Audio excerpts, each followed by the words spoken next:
Som. Bom dia, irmãos. Bom dia. Que a graça de Jesus esteja com cada irmão nesta manhã e durante todos os dias. Amém? Vamos iniciar essa escola dominical com muita alegria, cantando o hino de número 222, Mais Perto da Cruz.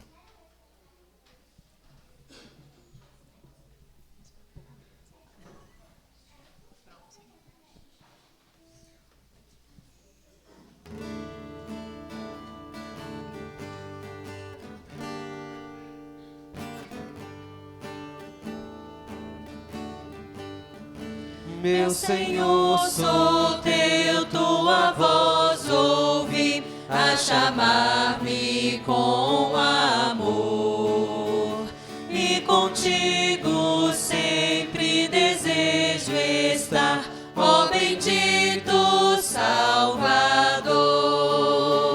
Mais perto da tua cruz quero estar, ó Salvador.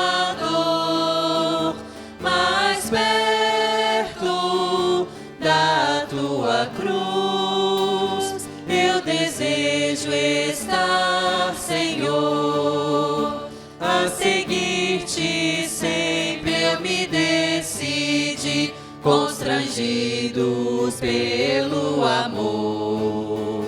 Jubiloso, pois me declaro teu, sem reservas, meu Senhor. Mais perto da tua cruz quero estar, ó Salvador. Mais perto da tua cruz eu desejo estar, Senhor.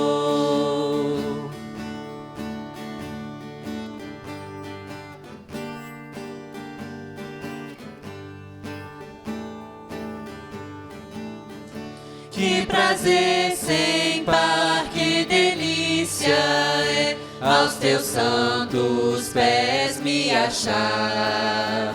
E com viva fé e profundo amor, com meu Salvador falar. Mais perto da tua cruz quero estar, ó Salvador. Mais perto da tua cruz eu desejo estar, Senhor. Amém.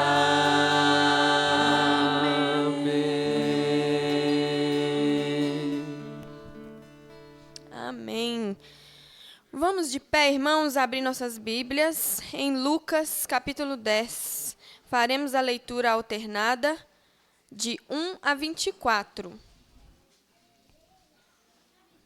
Eu vou pedir o presbítero Everton para me ajudar na leitura, fazendo favor.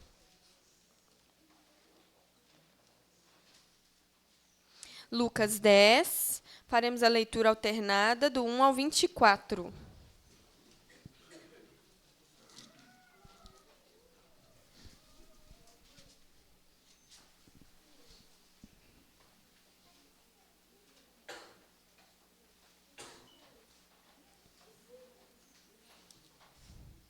A missão dos 70. Depois disso, o Senhor designou outros 70 e os enviou de 2 em 2 para que o precedessem em cada cidade e lugar aonde ele estava para ir. E lhes fez a seguinte advertência: a seara é grande, mas os trabalhadores são poucos. Rogai, pois, ao Senhor da seara que mande trabalhadores para a sua seara. Ide, eis que eu vos envio como cordeiros para o meio de lobos. Não leveis bolsa, nem alforge, nem sandálias, e a ninguém saudais pelo caminho. Ao entrardes numa casa, dizei antes de tudo: paz seja nesta casa. Se houver ali um filho da paz, repousará sobre ele a vossa paz. Se não houver, ela voltará sobre vós. Permanecei na mesma casa, comendo e bebendo do que eles tiverem, porque digno é o trabalhador do seu salário. Não andeis a mudar de casa em casa. Quando entrardes numa cidade e ali vos receberem, comei do que vos for oferecido. Curai os enfermos que nela houver e anunciai-lhes: a vós outros está próximo o reino de Deus. Quando, porém, entrardes numa cidade e não vos receberem, saí delas ruas e clamai. Até o pó da vossa cidade, que se nos pegou aos pés, sacudimos contra vós outros. Não obstante, sabei que está próximo o reino de Deus. Digo-vos que, naquele dia, haverá menos rigor para Sodoma do que para aquela cidade. Ai de ti, Corazim! Ai de ti, Betsaida!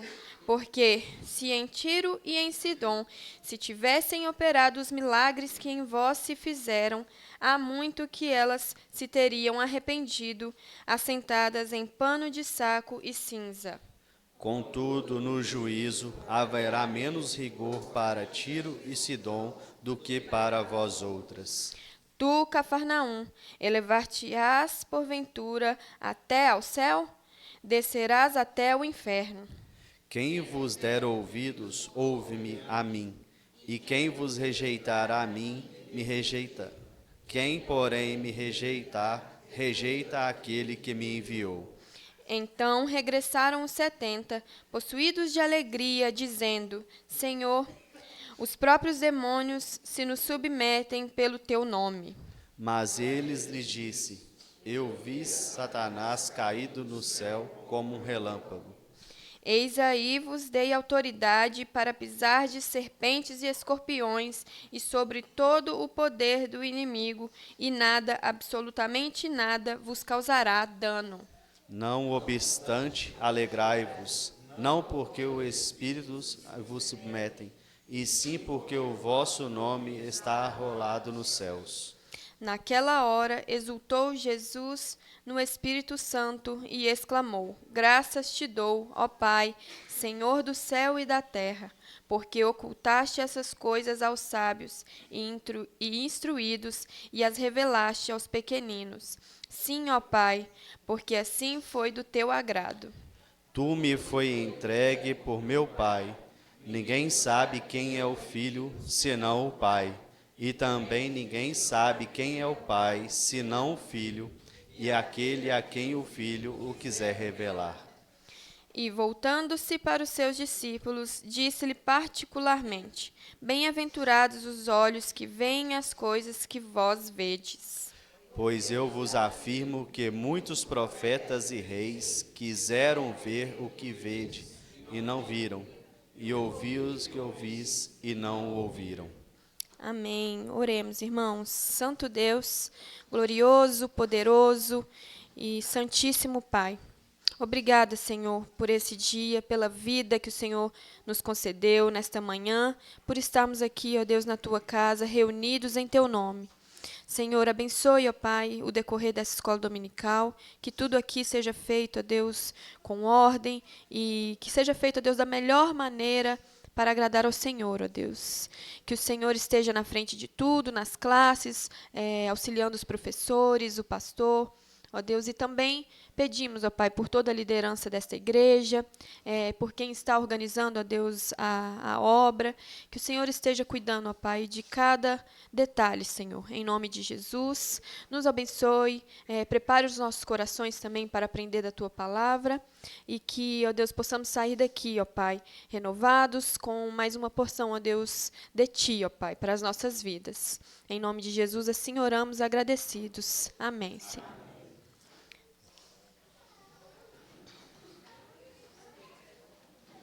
Irmãos, só para lembrar, antes da divisão das classes, hoje a apresentação está na responsabilidade dos adultos e da terceira idade, que vão continuar aqui.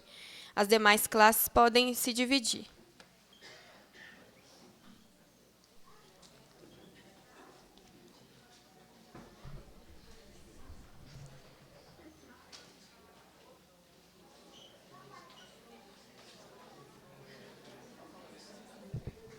Show.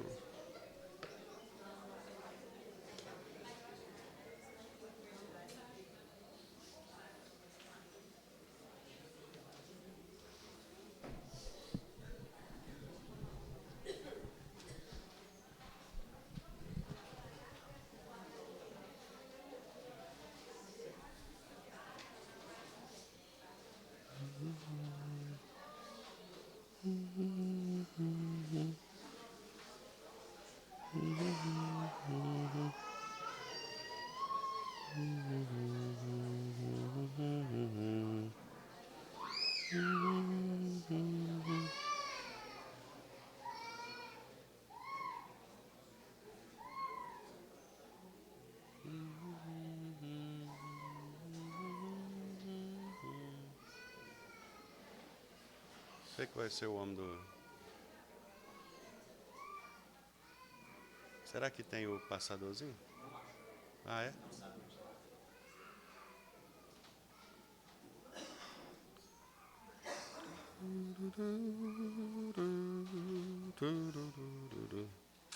Bom dia, irmãos.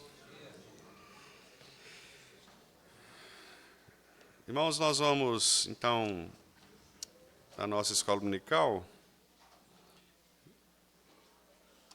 vamos retomar os nossos estudos na Confissão de Fé de Westminster. Nós havíamos interrompido, não é, temporariamente, para tratarmos de alguns temas avulsos, né? Mas agora nós vamos retomar ao mesmo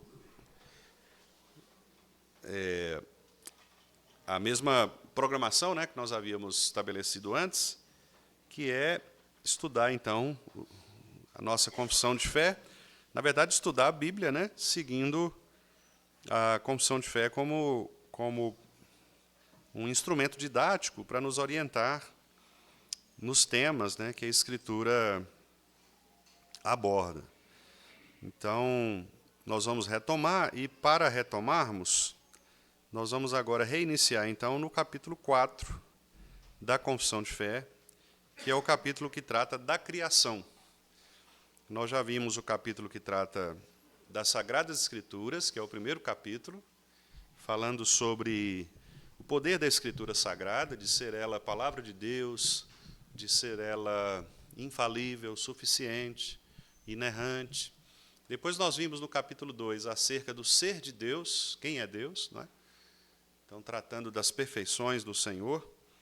No capítulo 3, nós vimos acerca dos decretos eternos de Deus, ou seja, o Deus que estabeleceu todas as coisas conforme a sua pré-ordenação.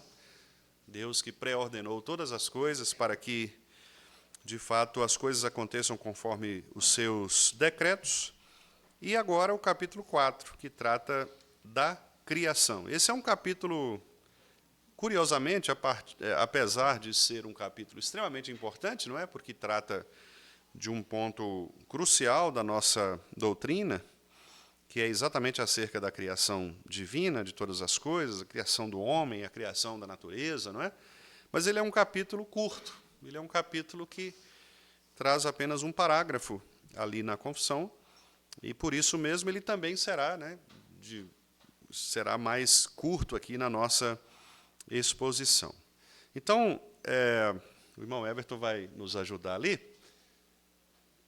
Está um pouquinho pequeno, mas não tem problema não, se os irmãos não conseguirem ler, eu vou ler aqui, né, de todo modo, e vou citar também os textos. Esse é o parágrafo da confissão, tá? Especialmente os irmãos que estão atrás da pilastra, né, estão numa posição, provavelmente não vão ver, mas não tem problema.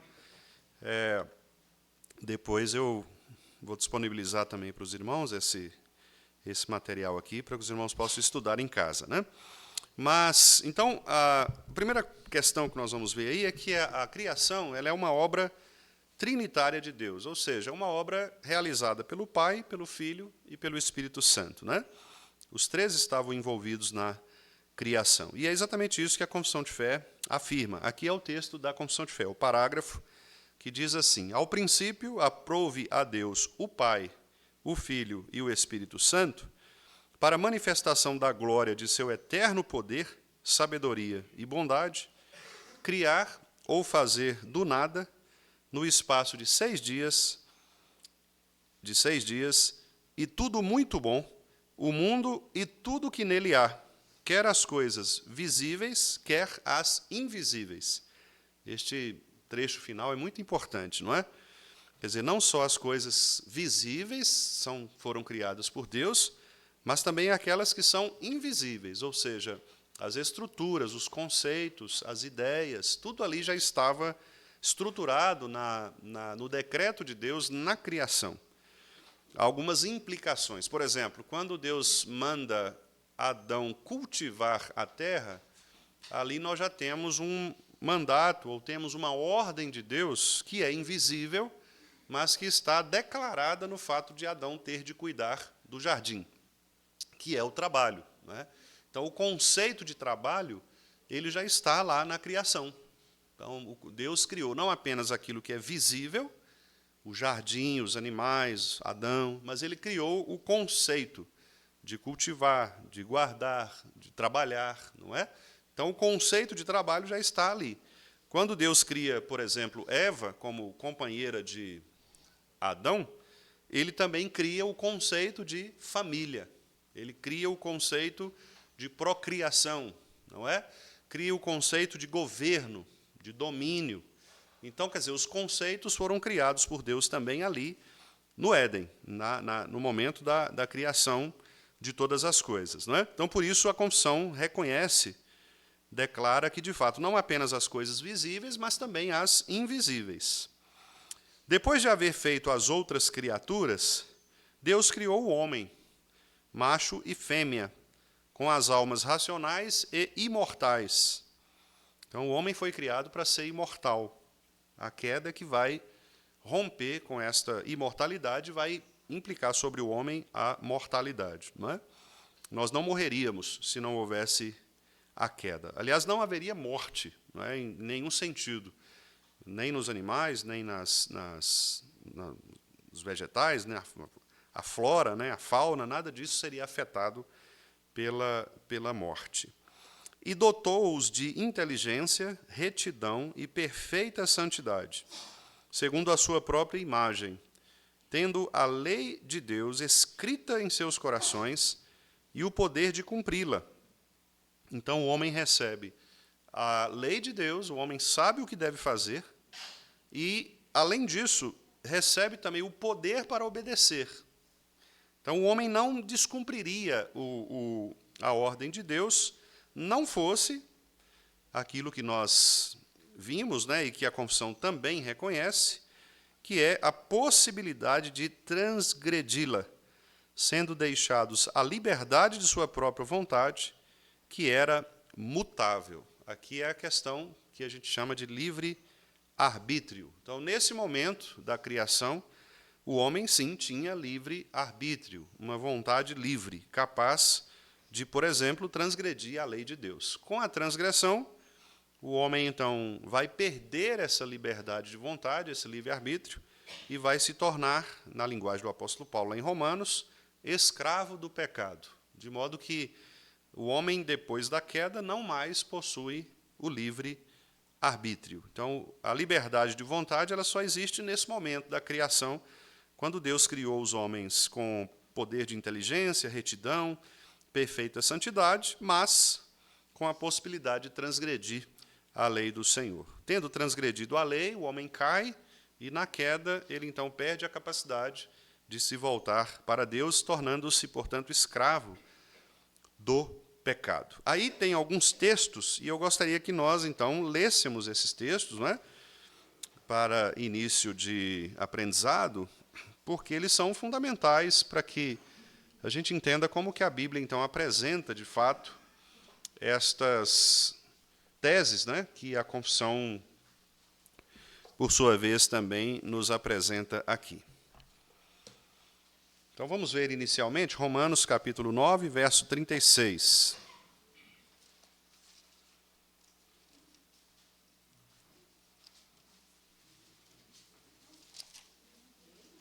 Romanos, capítulo 9, versículo 36.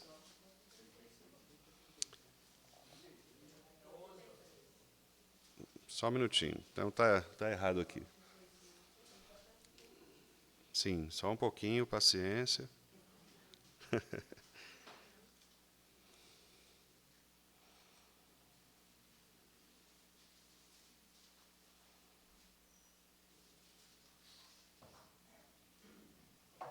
Isso, é o 32 e o 33. Diz assim: por quê? Porque não decorreu da fé, e sim como que das obras. Tropeçaram na pedra de tropeço.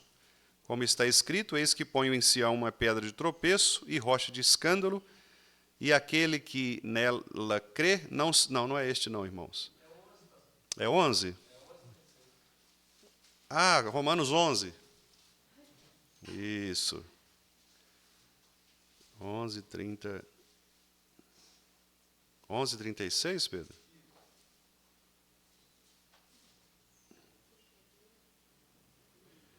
Porque dele, por meio dele, para ele são todas as coisas, a ele, pois, a glória eternamente. Amém. É isso? Espera aí, irmãos, deixa eu fazer um negócio diferente. Isso acontece porque a aula é ao vivo, né? E vocês sabem que ao vivo é diferente, né? Eu vou só conferir aqui, para a gente não fazer errado mesmo, né? Até para os irmãos corrigirem também.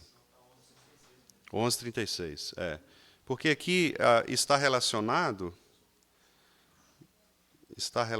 irmãos, à questão da criação para a glória de Deus, que é quando diz aqui: aprove a Deus o Pai, o Filho e o Espírito Santo, para a manifestação da glória de seu eterno poder, sabedoria e bondade. Então, aqui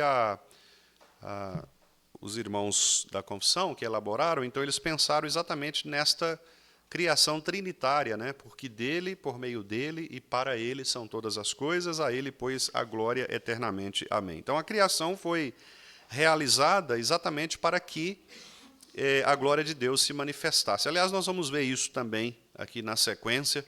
Há um tópico aqui em que eu falo exatamente sobre isso, né? O propósito da criação, que é a glória de Deus. E, na verdade, tudo é para a glória de Deus, não é? Como nós aprendemos na Escritura.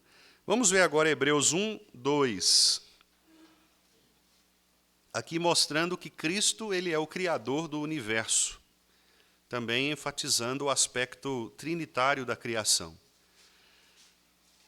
Hebreus 1, versículo 2, que diz assim: nestes últimos dias nos falou pelo Filho, a quem constituiu herdeiro de todas as coisas, e aí vem o trecho, pelo qual também fez o universo. Né? Então, Cristo como Criador também do universo. Do mesmo modo também o Evangelho de João, capítulo 1, versos 2 e 3, da mesma maneira também, apresentando o Verbo, que é Cristo, como Criador. Ele estava no princípio com Deus e todas as coisas foram feitas por intermédio dele. Olha só o que diz lá João 1, 2 e 3, não é? Ele estava, aqui ele é Jesus, é o Verbo, né? O Verbo era Deus, ele estava no princípio com Deus, no princípio que se refere exatamente à criação, não é?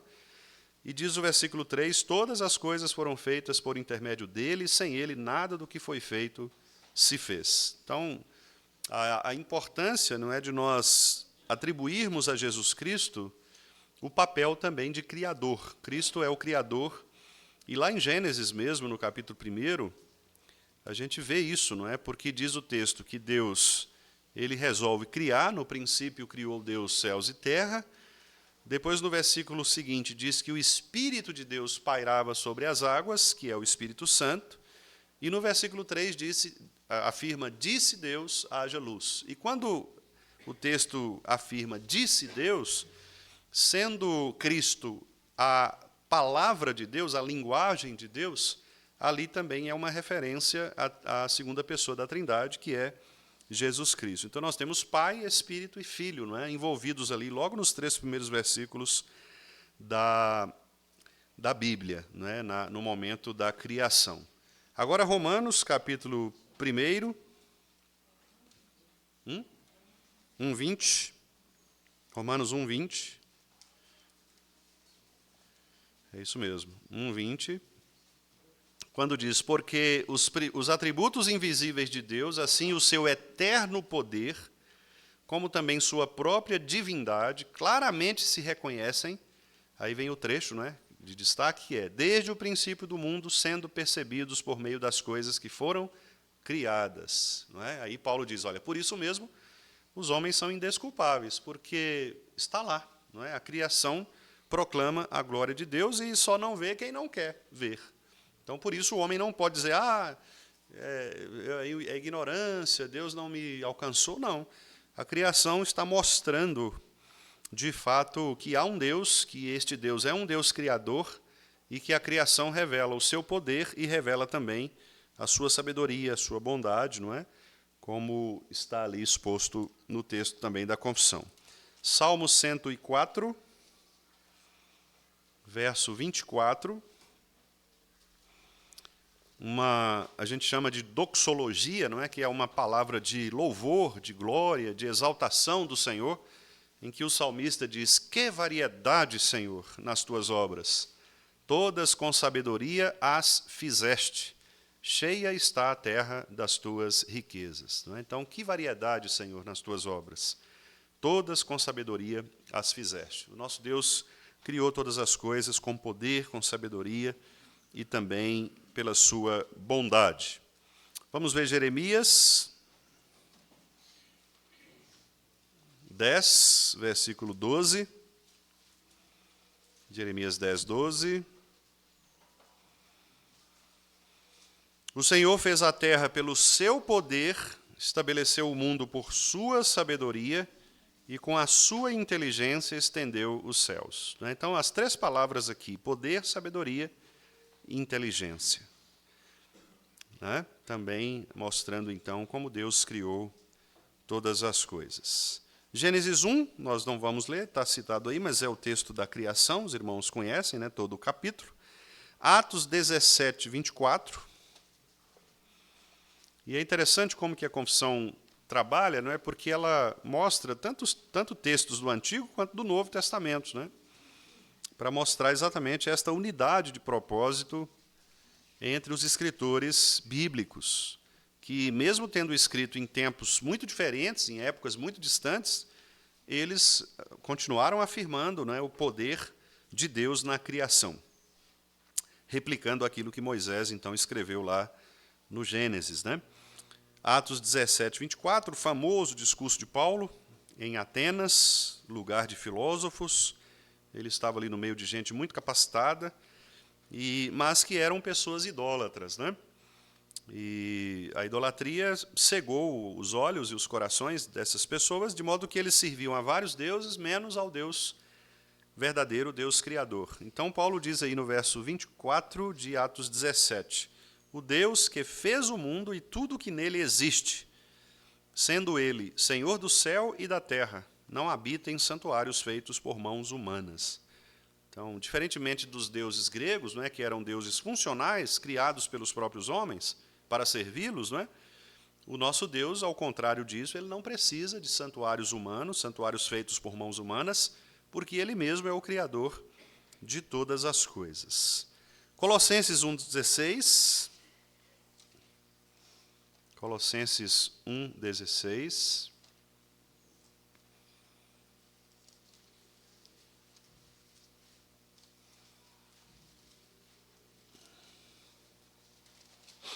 Colossenses 1,16. Pois nele foram criadas todas as coisas, nos céus e sobre a terra, as visíveis e as invisíveis, como eu já destaquei, sejam tronos, sejam soberanias, quer principados, quer potestades. Tudo foi criado por meio dele e para ele. Aqui se tratando de Jesus Cristo, não é? E diz ainda o versículo 17, ele é antes de todas as coisas, então ele não foi criado, nele tudo subsiste. Os Testemunhas de Jeová afirmam que Cristo foi criado, né? E contra essa tese nós afirmamos que ele foi gerado pelo Pai, mas não foi criado, né? Cristo não é criatura, ele é Deus. E Paulo, inclusive, afirma isso neste versículo aqui, quando ele diz que ele é antes de todas as coisas, né? Ou seja, ele não faz parte da criação, ele existe eternamente com o Pai. E, finalmente, irmãos, Êxodo 20, o texto que trata da lei, né? O resumo da lei, Êxodo 20, versículo 11, que trata do quarto mandamento, que é o dia do Senhor, o sétimo dia, o sábado do Senhor, o dia do descanso. Versículo 11 diz: porque em 6 dias fez o Senhor os céus e a terra, o mar e tudo o que neles há, e ao sétimo dia descansou. Por isso, o Senhor santificou o dia de sábado e abençoou o dia de sábado e o santificou. Então, o ponto aí, né? Em 6 dias fez o Senhor os céus e a terra, o mar e tudo o que neles há. Então, esses são os textos bíblicos utilizados, né, como apoio, como amparo aí do texto da confissão. É muito importante, irmãos, especialmente para aqueles que estão chegando agora, né, na nossa igreja, e que ainda não haviam acompanhado os estudos anteriores, é muito importante nós fazermos esta colocação aqui. Por que nós usamos os símbolos de fé? Porque os símbolos de fé são inerrantes? Não, obviamente não. Eles foram escritos por homens, homens que se reuniram para sistematizar a nossa doutrina, sistematizar aquilo em que cremos, não é? E no que nós cremos, no que a igreja cristã crê. E estes homens, reunidos ali no século XVII, mais especificamente 1648, que foi quando esta confissão foi aprovada, 48, 49, não é?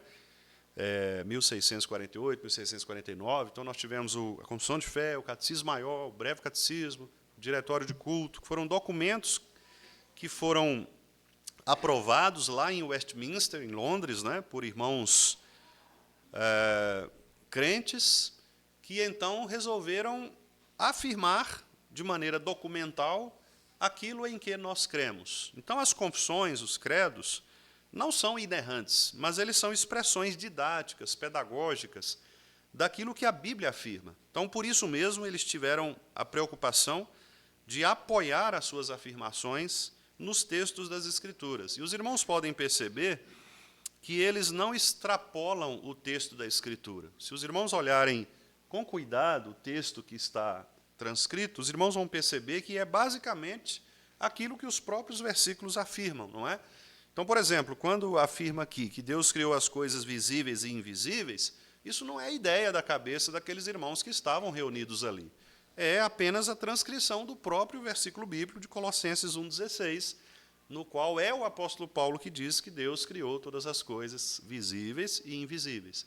Então é importante a gente dizer isso, porque nós não estamos aqui idolatrando as confissões, não estamos aqui fazendo nenhum tipo de apologia à tradição histórica, nada disso. Nós só estamos usando os documentos históricos como meios, como ferramentas, como instrumentos didáticos para que a gente possa entender de maneira didática aquilo que a palavra de Deus nos afirma. Se em algum momento nós encontrarmos contradições, encontrarmos problemas nestes textos confessionais, credais, obviamente, nós levantaremos também, a partir do texto da Escritura, estas discordâncias. Então, quero fazer essa ressalva só porque eu sei que há alguns irmãos aqui que chegaram, né, depois daquele primeiro momento em que nós já estávamos trabalhando os textos confessionais, não é? Então, para deixar bem claro isso, a nossa igreja não está aqui fazendo nenhum tipo de apologia ou tratando como inerrante os símbolos de fé, mas nós estamos usando os símbolos de fé como meios didáticos para que a gente possa aprender de uma maneira mais estruturada, mais didática, mais um roteiro pedagógico, não é? A Escritura Sagrada. Pode passar, por favor, irmão Everton? Então, aqui tem o que é a criação. A criação é um ato soberano de Deus, pelo qual ele trouxe a existência a partir do nada, que é a expressão latina ex nihilo, nihil em latim significa nada, né? ou do nada, todas as coisas visíveis e invisíveis. Aqui estão alguns textos que nós já lemos, mas um deles eu quero ler com os irmãos novamente, que é Hebreus 11, 3. Aliás, nós lemos o 2, né? Então vamos ler agora o 3 de Hebreus 11. Hebreus 11, 3. Então, o que é a criação? É um ato soberano de Deus, pelo qual Ele mesmo, pelo seu poder, trouxe à existência do nada, e essa é uma grande diferença da criação divina para a criação humana. Os homens criam? Sim, os homens podem criar, mas os homens criam a partir de algo, a partir de alguma matéria existente. Então, a pessoa vai lá no laboratório, por exemplo, e cria um vírus, né? Desenvolveu lá uma mutação de vírus. Então, obviamente, aquele novo ser que foi criado no laboratório é um novo ser, é algo que foi criado pelo homem, mas ele criou a partir de algo que já existia, né? Que a gente chama de matéria pré-existente.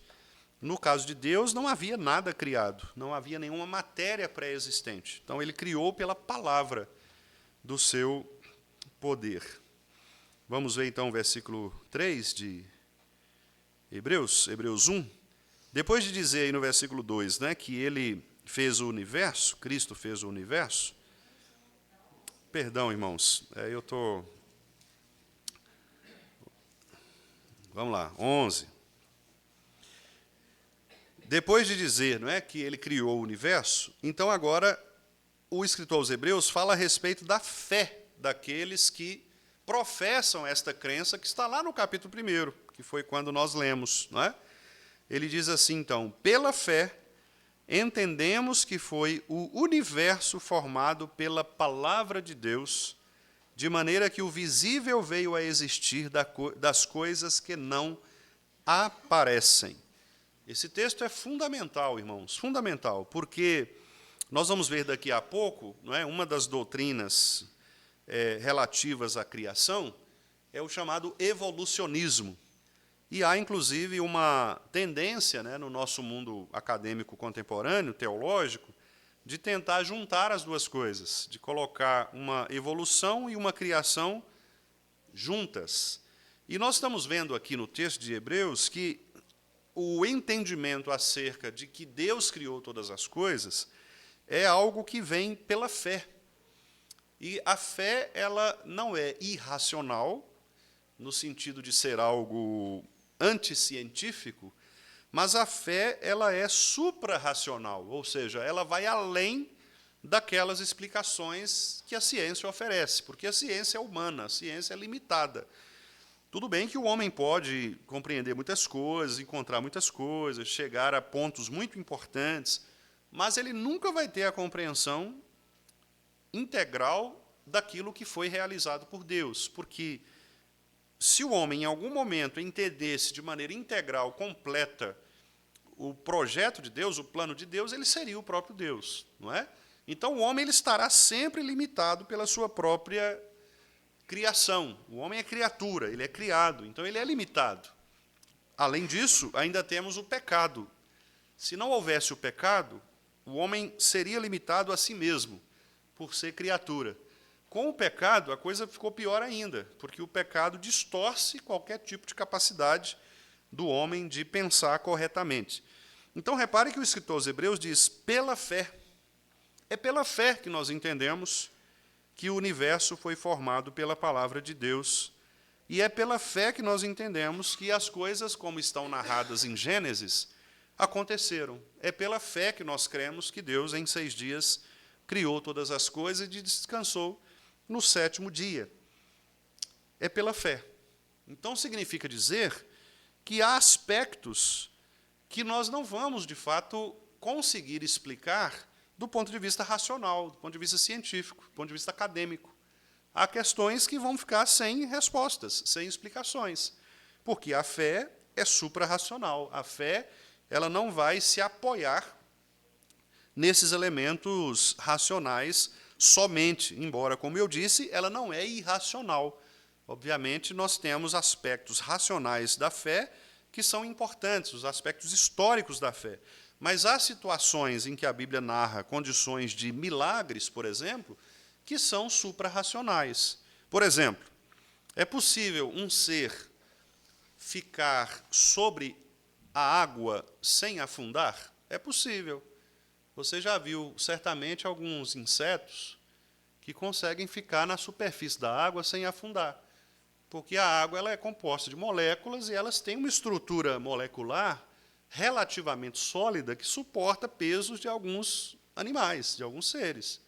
Agora, um homem ficar em pé sobre a água sem afundar é uma coisa mais difícil. Brincam, né, que é só se fosse no rio Tietê, né? Por causa da poluição, você consegue ficar em cima do lixo ali. Então. Mas, até onde nós sabemos, o mar, o lago, né, em que Pedro estava, não era um lago tão contaminado, tão sujo quanto o rio Tietê. Então, só pode ter sido milagre. Pedro não ficaria em pé sobre a água, tendo o peso relativamente, nós não sabemos qual era o peso de Pedro, se ele era magro, gordo, não é? Mas era o peso de um homem adulto. Então, muito provavelmente, a menos que ele estivesse sobre uma pedra, algo assim, a Bíblia diz que ele estava sobre a água e não submergiu, não é? Então, isso é um milagre. Quer dizer, como é que nós entendemos isto? Como milagre. Nós entendemos isto pela fé. Então, este é o aspecto da fé que precisa ser considerado. Quando Satanás fala com Jesus, transforme estas pedras em pães, a química moderna consegue transformar um elemento em outro? Consegue. Se você for a um laboratório, os químicos conseguem transformar algumas moléculas estruturais de determinada substância e transformá-la em outra. E Jesus poderia fazer isso de um ponto de vista racional, do ponto de vista científico. Mas nós sabemos que o ponto que está sendo questionado ali não era o aspecto da possibilidade de uma substância, de um ser, se transformar em outra. O que estava sendo colocado ali, o que estava sendo questionado por Satanás ali, era, sobretudo, a obediência de Jesus Cristo à palavra de Deus ou à palavra de Satanás. Que Cristo poderia modificar? Poderia. Mas se Cristo modificasse, ele daria ouvidos a Satanás, obedeceria a Satanás ao invés de obedecer ao Pai. Então, repare que a fé ela não é irracional. A nossa fé não é uma fé irracional, a ponto, por exemplo, de alguns agnósticos ou ateus dizerem o crente é gente boba, é gente manipulada, não é? Crente é gente sem conhecimento, não é? Não, nós não podemos aceitar esse tipo de argumento, até porque nós temos muitos crentes ao longo da história que foram pessoas extremamente capazes nas suas áreas de atuação, seja na filosofia, seja na própria ciência, não é? Muitos crentes comprometidos e que eram cientistas. E hoje nós ainda temos crentes comprometidos com a palavra de Deus que são cientistas. Agora, há aspectos que a fé, que a ciência não consegue responder. E nestes aspectos, nessas situações, a fé ela ultrapassa esses limites, por isso nós chegamos dizendo, não é, que ela é supra-racional, quer dizer, ela não é irracional, mas também ela não se restringe ao racional, ela está além daquilo que é próprio da racionalidade humana.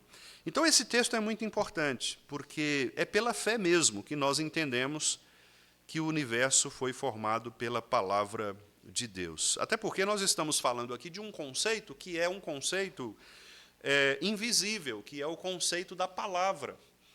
A criação ela é pela palavra, ou seja, Deus disse, haja luz e houve luz. Não há nenhuma manipulação da parte de Deus de objetos materiais. Não é? O texto não diz que Deus pegou determinado planeta, até porque não tinha, né? Foi do nada, mas suponhamos que tivesse uma matéria pré-existente. Então, não está dizendo que Deus pegou um meteoro e que moldou esse meteoro. Não, foi pela palavra. Então, para você crer nisto, é preciso fé. A fé que muitos cientistas, que muitos ateus não têm, porque não lhes é dada essa fé. Porque a fé é um dom de Deus, não é?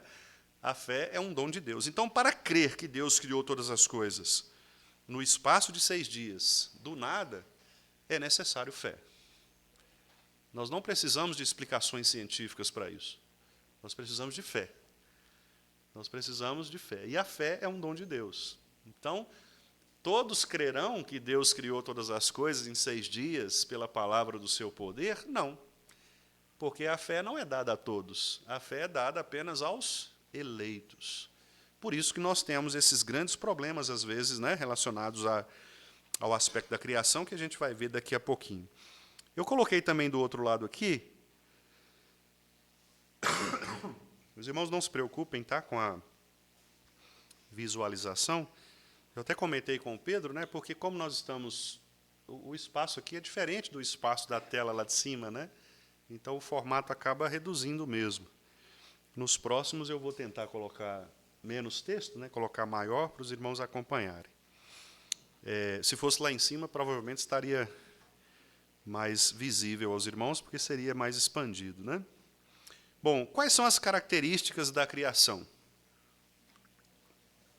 Nós já falamos algumas coisas aqui, mas vamos retomar. Então, primeiro, foi realizada pelo Pai, pelo Filho e pelo Espírito Santo, né? Então, a Trindade estava envolvida na criação. Vamos abrir esse texto aí de Salmo 104.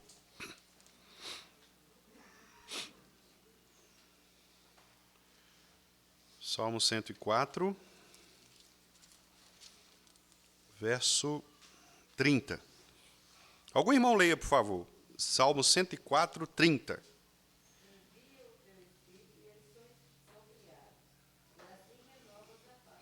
Isso, aqui falando do Espírito Santo, né? O salmista está dizendo, olha, quando o Senhor envia o teu Espírito, as coisas são criadas. Eles aqui são os animais. Os irmãos podem perceber aí que os textos, os versículos anteriores, estão falando da criação, não é? Fala do mar, dos animais pequenos e grandes, lá no verso 25, não é?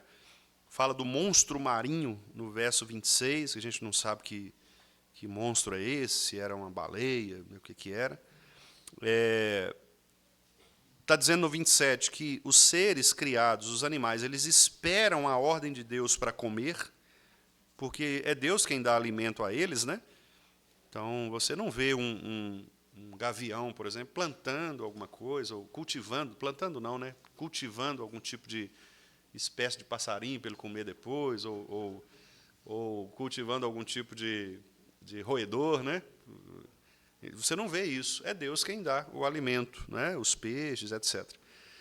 E aí o versículo 26, né, diz assim, se ocultas o rosto, ou seja, se Deus, porventura, virasse as costas para os animais, eles se perturbariam, ficariam loucos, né? Porque, quer dizer, se não fosse Deus, morreriam. Se o Senhor cortar a respiração, eles morrem e voltam ao pó. Isso é tão forte, né, irmãos? É tão sério, né? Porque é isso mesmo que acontece, né? Se Deus corta a respiração de um cachorrinho, já era, morreu mesmo, né? Se Deus corta a respiração de um passarinho, morre. Se Deus corta a respiração de uma pessoa, ela morre. Ou seja, nós dependemos de Deus. Dependemos do Espírito de Deus que sustenta. A palavra Espírito, ela é muito interessante. O Espírito Santo, esse é um tema, às vezes, até pouco estudado, né, dentro das nossas igrejas históricas, porque a gente tem medo do pentecostalismo, né? Então a gente acaba estudando pouco o Espírito Santo, né? Acaba que a gente deixa o Espírito Santo, não, vamos mexer com o Espírito Santo não, porque daqui a pouco tem gente falando em língua aí, vai complicar, né? Mas a doutrina do Espírito Santo é uma das doutrinas mais preciosas que nós temos, e aliás nós vamos falar dela, né? Se Deus quiser, na sequência dos nossos estudos, vamos tratar só sobre o Espírito Santo.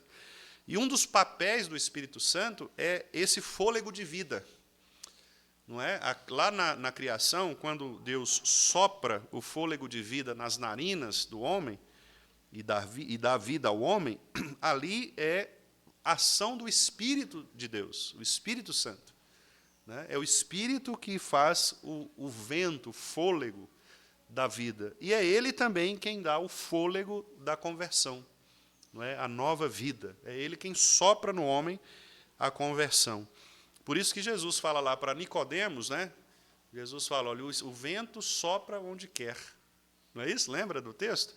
Ele fala sobre o vento, sobre a brisa, não é? Que é uma representação do próprio Espírito Santo. Assim como o vento ele vai para onde quer, ele vem de algum lugar e vai, o Espírito também. né? Então, o Espírito é, nesse sentido, o vento de Deus, não é? Que sopra sobre a criação e dá vida à criação, é o fôlego de existência, né? Veja como que é importante, então, o papel do Espírito, né, na nossa vida. Então, nós vamos tratar disso, né, com a graça de Deus, quando falarmos sobre a terceira pessoa da Trindade. Aconteceu no espaço de 6 dias, literais, né?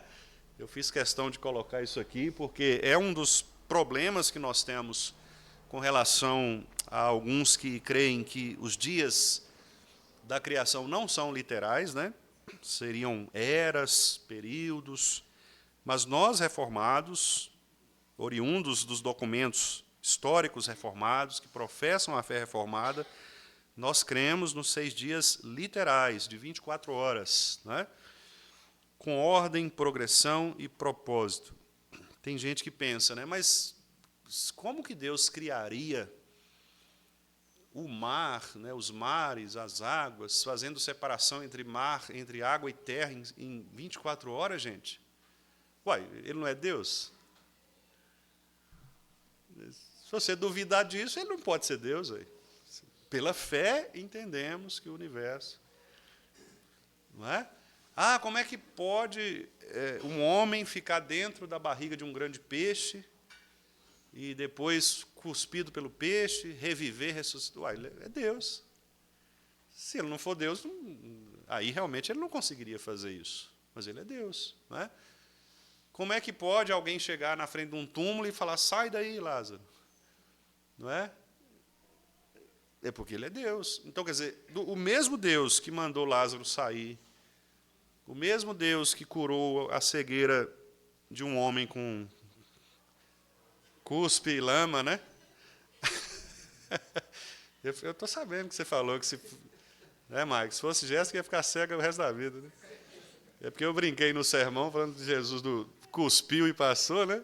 Aí o Mike falou, Jéssica, se fosse você ia ficar cego a vida inteira, porque você não ia ter coragem do cuspe, né? Então, como é que você crê nisso? Não é? Como é que você crê que um cuspe ali, uma saliva de Jesus misturado na terra, é um negócio que realmente não dá para explicar do ponto de vista racional, né? Racional.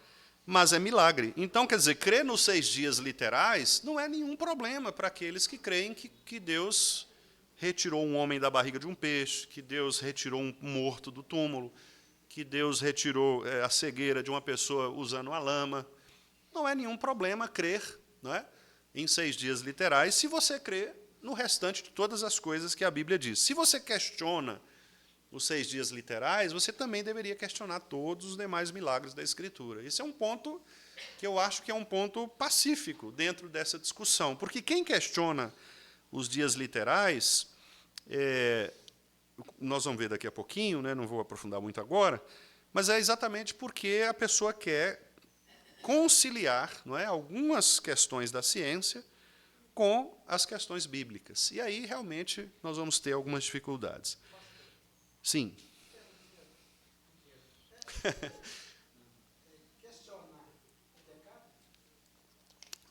Desde que o questionamento seja com base em algo que a própria Escritura afirma, eu creio que não. O questionamento pecaminoso, segundo a Escritura, é aquele questionamento que duvida do próprio ser de Deus e das suas perfeições. Por exemplo, se eu disser assim, o senhor não é bom, não. Esse é um questionamento pecaminoso. Né? Agora, se eu digo, Senhor, eu sei que o senhor é bom, mas por que isso está acontecendo comigo? É diferente, percebe? Você tem uma relação de intimidade, não é? de respeito, de reverência a Deus. Não é?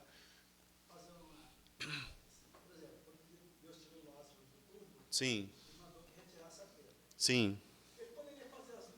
Poderia. Sim, sim. Uhum. Então, provavelmente tem provavelmente há algo envolvido aí no texto que a gente precisa analisar, estudar o texto e ver por que Jesus tomou uma decisão como essa, né?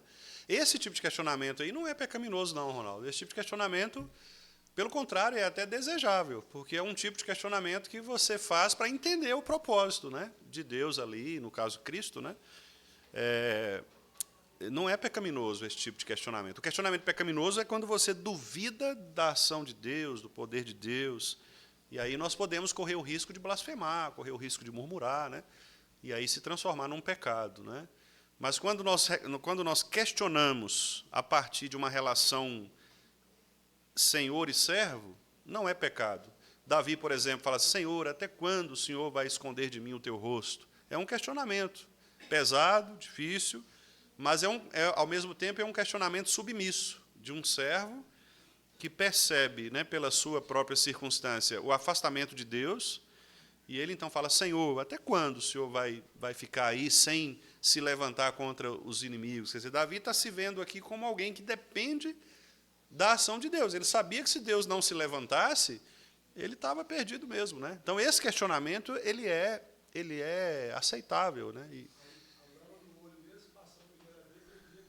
Isso, pois é. Depois, exatamente. As prestações, né? Jesus curou em 2 momentos. Esse é um texto muito interessante. Eu tenho até um sermão nesse texto, né? E eu afirmo o seguinte, que ali o propósito de Jesus é mostrar que a aplicação da graça ela é gradativa, né, na vida da pessoa. Então, a graça ela é assim que acontece com o novo convertido. A pessoa se converte, mas ele não vê todas as coisas com plena clareza. Ele converte, mas ele ainda vê homens como árvores, né? E aí, à medida que a graça vai sendo aplicada ao coração e o tempo vai passando, a visão vai se expandindo e ele começa a ver, né, de maneira mais clara, né?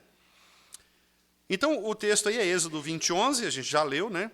Quando diz lá na lei, falando do 4º mandamento, né, do dia do Senhor, fala então que Deus, no espaço de 6 dias, né, criou todas as coisas. Também fala aqui, irmãos, outra característica é que a criação ela foi muito boa. O que significa esse muito boa? Significa que ela era sem pecado, sem corrupção, né? Vamos ler lá, Gênesis 1:31. Várias vezes o texto repete: tudo que Deus criou foi bom, tudo que Deus criou foi bom, não é? Viu Deus que era bom, viu Deus que era bom. E aí no versículo 31 nós temos: viu Deus tudo quanto fizera, e eis que era muito bom, não é? Muito bom. Então, quer dizer, é uma referência aqui ao fato de que a criação, ela de fato foi uma criação perfeita, né? Sem pecado, sem corrupção. O grande problema foi, posteriormente, a queda. E a criação também, ela visou manifestar a glória de Deus, revelando, como já vimos, né, na confissão, poder, sabedoria e bondade. Vamos ver aí Salmo 19, versos 1 e 2, também um salmo muito conhecido nosso, né? Os céus proclamam a glória de Deus. Salmo 19, 1 e 2. Algum irmão leia para nós aí, por favor?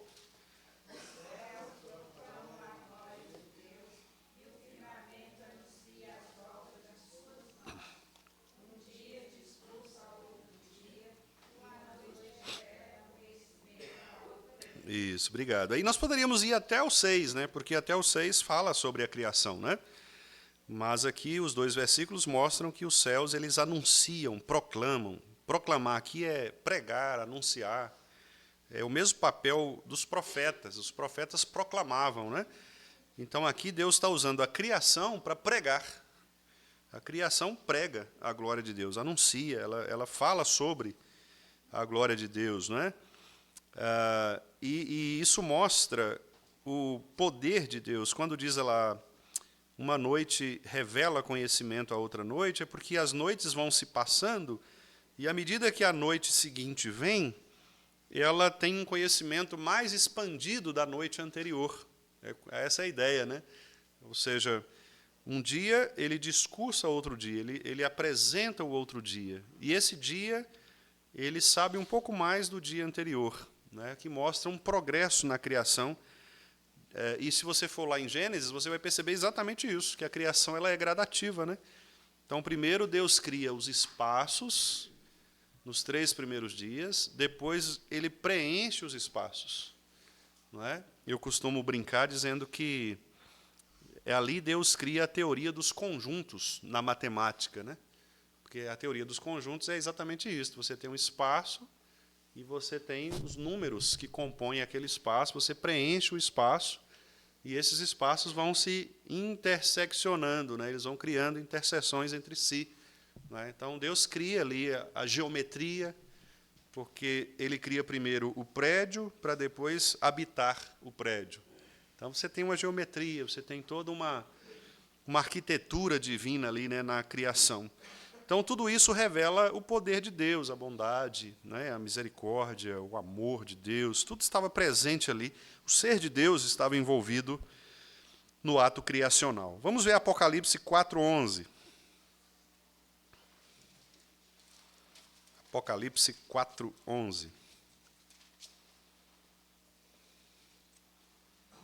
Finalmente eu parei de errar os textos, né? Apocalipse 4:11.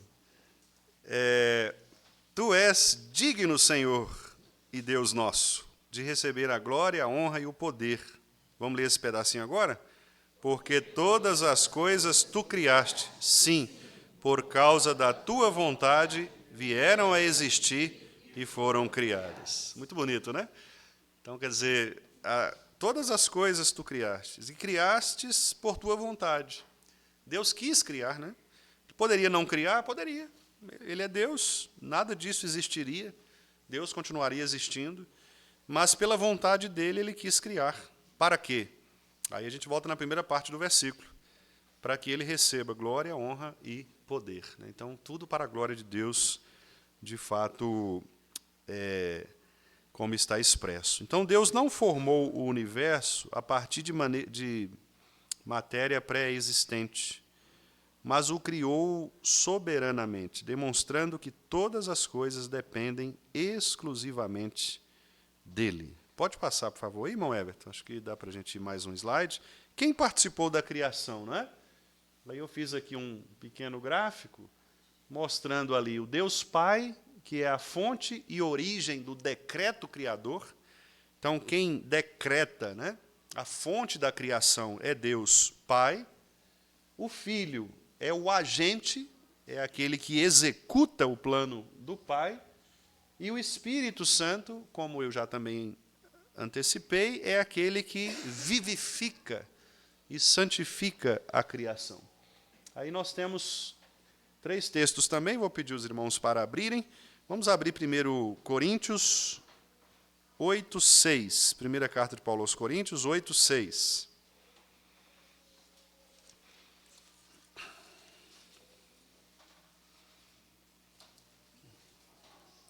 Olha que texto maravilhoso. Nós vamos ler o 5 também, porque o 5 eu acredito que vai trazer luz também sobre o texto.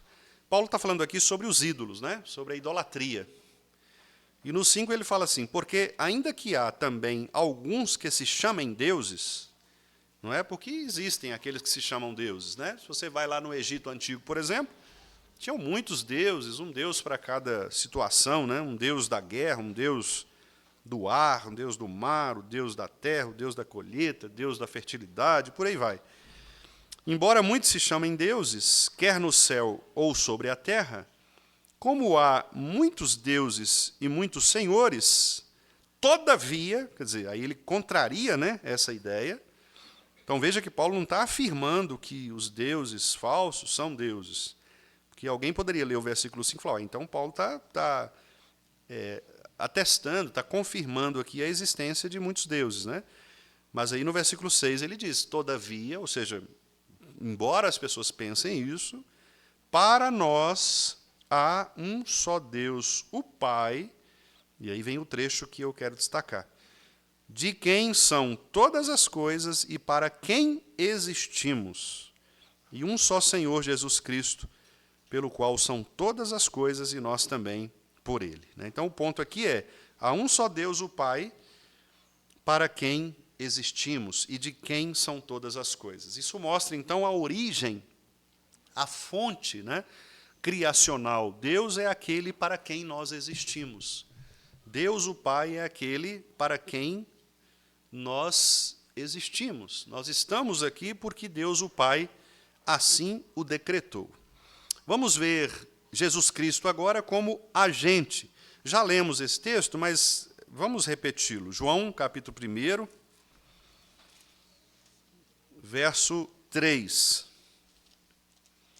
O verbo que estava com Deus, o verbo que era Deus, no princípio, diz o versículo 3, então todas as coisas foram feitas por intermédio dele, e sem ele nada do que foi feito se fez. Jesus Cristo, irmãos, é o grande executivo do Pai, não é? O Pai decreta, Cristo faz cumprir aquilo que o Pai decretou. Cristo é o secretário executivo, né? É aquele que pega o decreto do Pai e faz cumprir o decreto do Pai. Não é? Em todas as coisas isto acontece. Inclusive, ele próprio diz isso, né? Lá no Evangelho, nos Evangelhos, o próprio Jesus diz, olha, eu estou aqui para cumprir a vontade do meu Pai. Não é?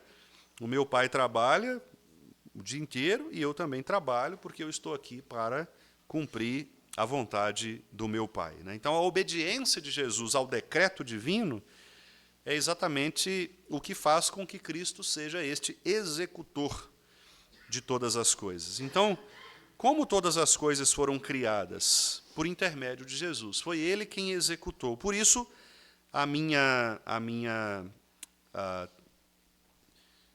tese aqui, né, de que o texto de Gênesis 1:3, quando diz, disse Deus, haja luz e houve luz, eu atribuo ali a expressão disse Deus a Cristo. Não é? Então, quem disse ali, na verdade, não foi o Pai. Quem disse ali foi Cristo, porque Cristo é o executor da obra do Pai. Deus cria, ele planeja a criação, versículo 1, e no versículo 3 de Gênesis, Cristo faz agir, não é? E dá vida, né, à criação por meio do seu Espírito. E o Espírito, como nós também já afirmamos, é aquele que vai, então, vivificar, vai soprar o fôlego de vida e vai sustentar a criação. Vamos ver esse texto de Jó 33:4. Jó 33:4. Espero que esteja certo aí. Jó 33:4. Ó, tá certo. O Espírito de Deus me fez, e o sopro do Todo-Poderoso me dá vida. Está vendo que a declaração de Jó aqui, quando ele fala, o Espírito de Deus me fez, porque aí você falou, mas o pastor não acabou de falar que foi Jesus quem executou? Como é que é o Espírito que executa? Porque é um trabalho trinitário, Pai, Filho e Espírito Santo. E Jó está declarando aqui que a vida é um dom de Deus por obra do Espírito de Deus. É o Espírito que sopra a vida, né? É o Espírito que dá vida. Então, Lohane, quando você for fazer o ultrassom e aparecer lá o coraçãozinho batendo, né? Ali é o Espírito Santo, é o Espírito de vida que está ali soprando, né? Cada batida do coração, cada respiração, não é? É o fôlego de vida que é obra do Espírito Santo. Não há como glorificar a Deus, não há como não glorificar a Deus na obra da criação, não é? E o nascimento de um filho, o crescimento de uma criança é um dos exemplos mais poderosos que nós temos da ação do Espírito Santo quanto a ser ele vivificador e sustentador. O que sustenta um embrião, não é? De 6 semanas, 7 semanas, você já ouve ali o coraçãozinho, não é? O que sustenta para que ele se desenvolva adequadamente, para que passe ali os 9 meses, né, no ventre materno, para que venha ao mundo? O que sustenta, senão o fôlego de vida que é o Espírito Santo que sopra ali, não é? Então veja que só por isto, e aí eu volto lá em Paulo, em Romanos, os homens são indesculpáveis. Porque a criação mostra que há um Deus. A criação mostra que Deus está ali. Mas a dureza do coração, o pecado, a queda, tudo isso perverte a visão do homem e ele então dá glórias ao Criador, à criatura, ao invés do Criador, não é?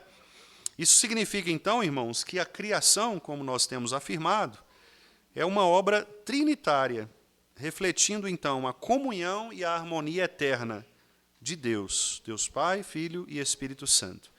A natureza da criação, portanto, não é fruto de acaso ou de forças impessoais, como, por exemplo, o evolucionismo afirma, né? Forças impessoais, o grande Big Bang, a explosão, ou qualquer tipo de arranjo mecânico do universo, não é? Como propôs, por exemplo, os físicos, como Einstein, como Stephen Hawking, né? E outros. Não se trata apenas de um arranjo estrutural do universo, mas é algo pessoal. Deus estava pessoalmente envolvido na criação. Então, é um Deus pessoal. Ali Deus se revela como um Deus pessoal que deseja se comunicar com a sua criação, não é? Então, desde o início, nós temos um Deus pessoal que quer se comunicar com a criação. E isso é fundamental para nós, ou seja, Deus não se afasta da criação. Uma das teologias perniciosas que temos por aí é chamada de deísmo, com D, de dado, né? Deísmo, que afirma que Deus criou, mas ele se afastou e deixou, ele deu corda, né? Então ele cria e ele dá corda. E essa corda, agora o universo caminha mecanicamente, não é, por esse impulso, e Deus não se relaciona com a sua criação. Esse é o chamado deísmo, que alguns teólogos, inclusive, ou filósofos, eles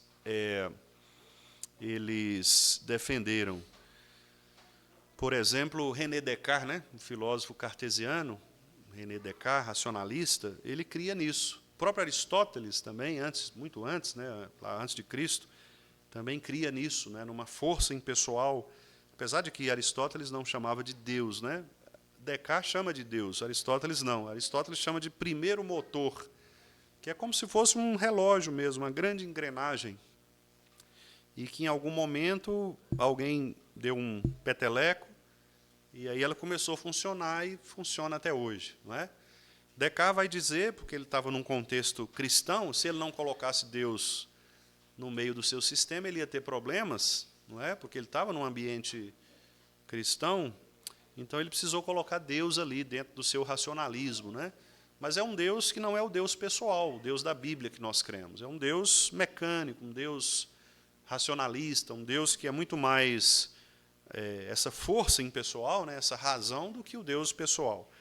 Então, só o cristianismo, o teísmo cristão, é que admite mesmo a existência deste Deus criador e pessoal, um Deus que se relaciona com a sua criação.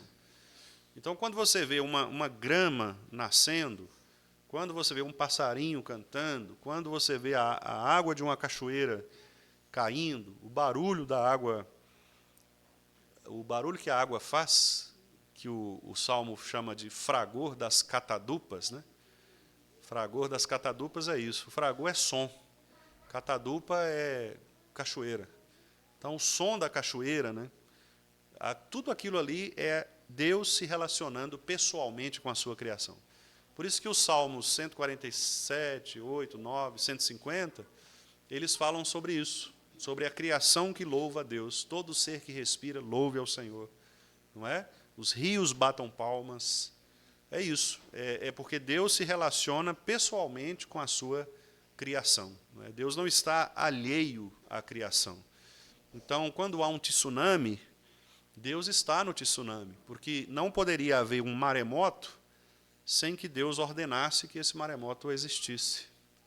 Quando há a erupção de um vulcão, Deus está ali, ordenando que o vulcão se manifeste. Não é? Quando há grandes tempestades, tormentas, furacões, tornados, Deus está ali. Há uma relação pessoal com a criação. Quando uma criança nasce, quando uma pessoa morre, tudo isso tem a ver com a presença de Deus. Quando os nossos corpos mortos são decompostos por aqueles seres que foram criados especialmente para isso, é Deus que está também envolvido na sua criação. Então, Deus não está ausente, Ele está em toda a sua criação.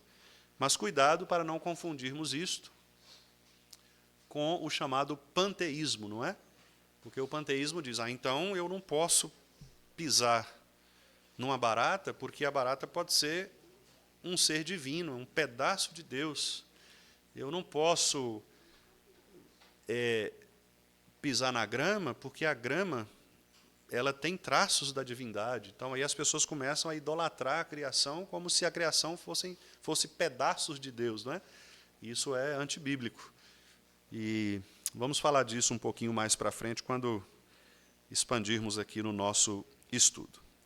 Eu sugiro, irmã Miriam, que nós... Vou pegar de surpresa aí a turma, ver se eles estão preparados, né? Nós podíamos cantar.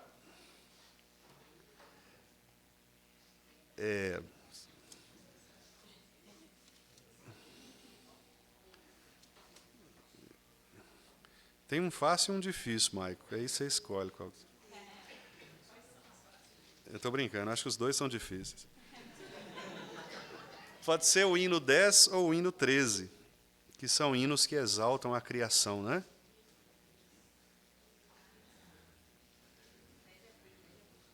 Dá para ir, Jonas? Dá para puxar, não dá? O 13 pode ser? Então nós vamos cantar o 13 na nossa apresentação, tá bom, Mi? Deus nos abençoe, meus irmãos. Continue nos instruindo, né, na graça do Senhor.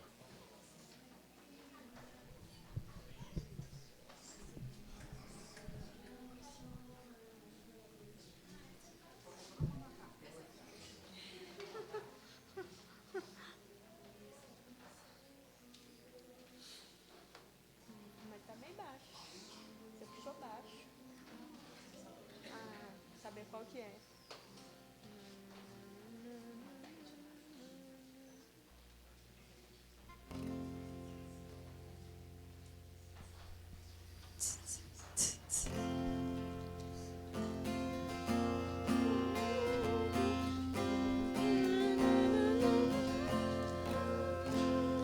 Se nos cega o sol ardente, quando visto em seu fulgor, quem contemplará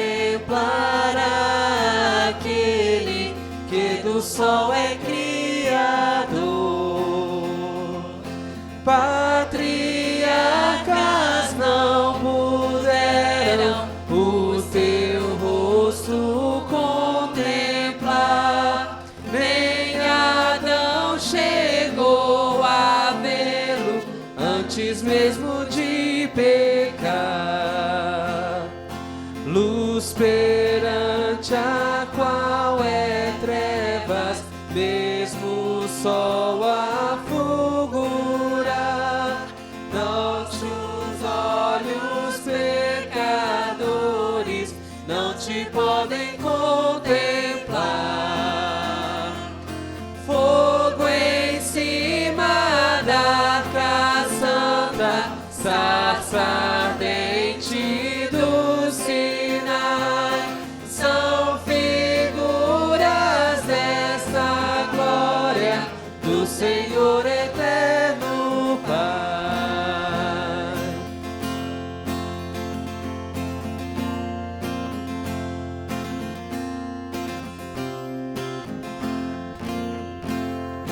Para termos nós com Ele franca e doce comunhão, Cristo Filho fez-se carne, fez-se nossa redenção, para que na glória eterna o vejamos já sem véu. Cristo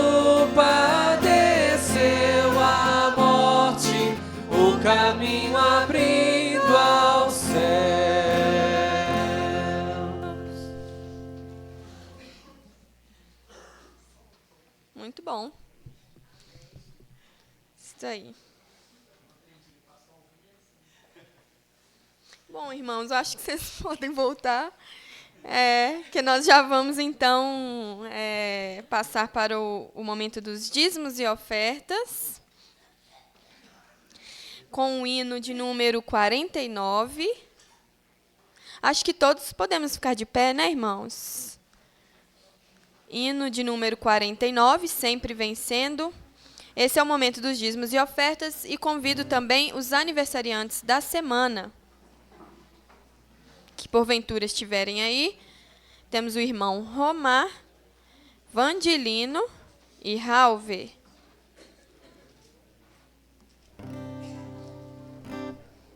Logo após o hino, estão convidados a virem aqui. Hino 49.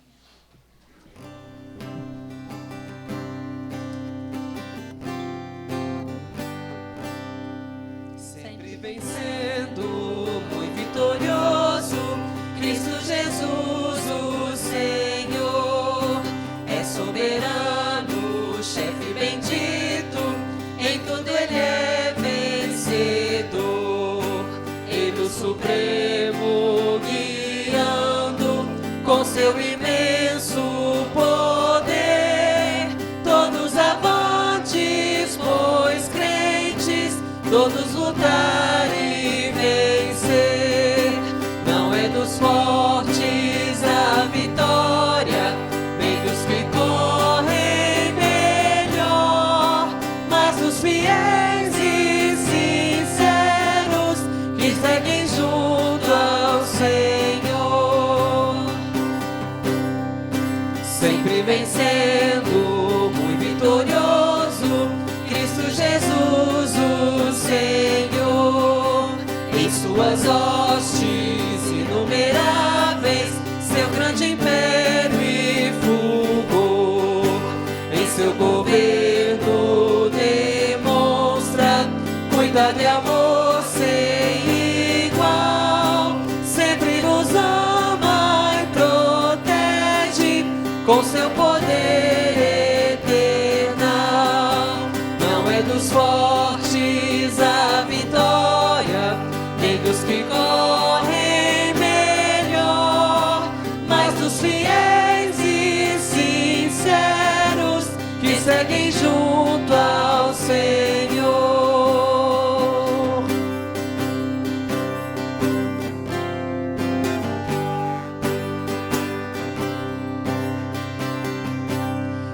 Sempre vencendo, muito vitorioso, Cristo Jesus, o Senhor.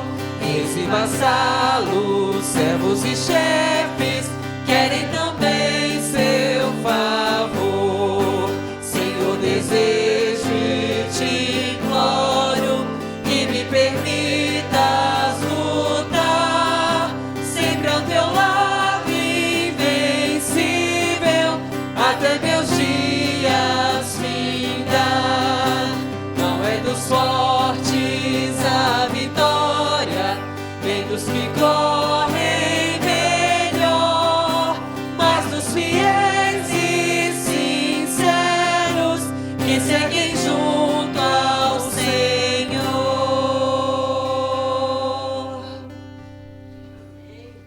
Amém.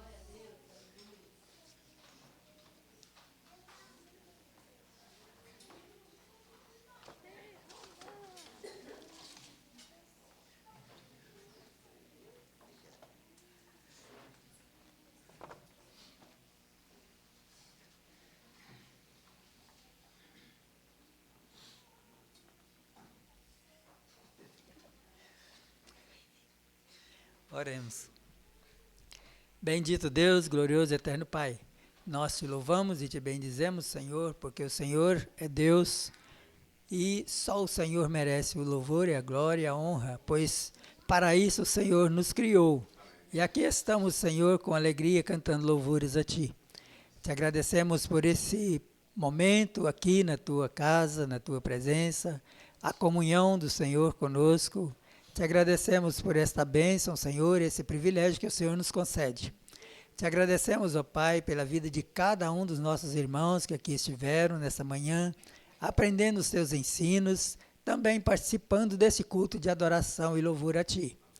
Te agradecemos, ó Pai, pela vida dos nossos irmãos que aniversariaram nesta semana e aqui estão, Senhor, com gratidão nos seus corações pela bênção recebida, mais um ano de vida, poderem contar essa bênção, Senhor, na Tua presença. Te agradecemos, Pai, pelos dízimos e ofertas que são trazidos, são entregues, ó Pai, também para a manutenção do Teu trabalho, do culto a Ti, manutenção da Tua obra aqui nesse lugar. Te agradecemos pela bênção de podermos contribuir, pois temos recebido as bênçãos do Senhor, temos recebido os recursos, temos sido mantidos pela graça e misericórdia do Senhor, e aqui, ó Pai, estamos trazendo parte daquilo que o Senhor nos tem concedido. Continue abençoando a Tua igreja para que ela tenha a alegria de participar também desta obra do Senhor aqui, nesse lugar. Nós te oramos, agradecidos por tudo que o Senhor nos tem feito, agradecemos pelo ensino recebido. Continue conosco, nos preparando para os demais trabalhos, as demais atividades da Tua igreja nesse dia. Em nome de Jesus. Amém.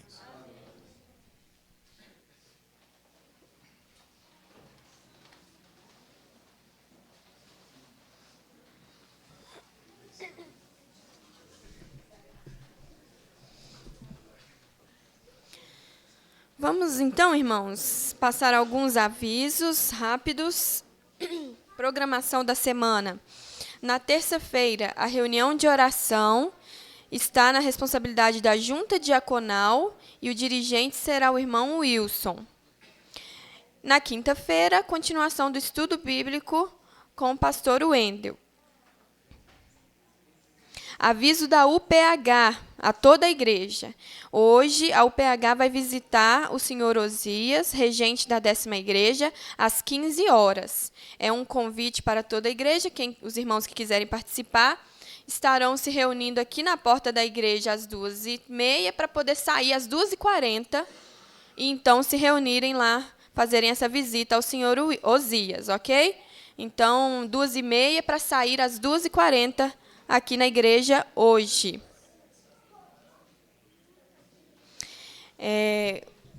O presbítero Tiago também pede para dar um recadinho para toda a igreja, que o boletim está impresso. Aqueles irmãos que quiserem, né, fazer a leitura, até mesmo do estudo que o pastor escreve, né, nos boletins, é só pegar com o diácono, que ele está disponível. Na próxima semana, pastor e família estarão em viagem para o Espírito Santo, né, pastor? Um acampamento que o pastor vai ministrar lá. Então, que os irmãos estejam em oração também por essa viagem da família do pastor. Algum irmão tem algum recado que eu, porventura, não dei aqui agora? Não? Então, muito bem, irmãos. Que Deus possa abençoar cada um. E vamos de pé para a oração final. Vou pedir... Quem que eu vou pedir? Ronaldo. Primeiro a levantar.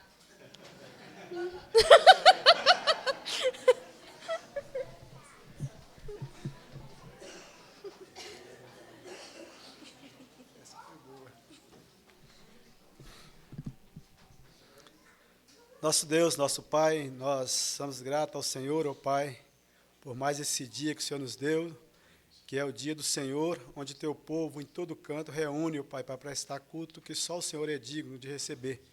Porque só o Senhor é Deus, como nós aprendemos aqui nessa manhã, porque os deuses, ó Pai, que o povo crê, não é o Deus que faz o milagre, o Deus do impossível. Obrigado, ó Pai, por cada pessoa que compareceu aqui nessa manhã.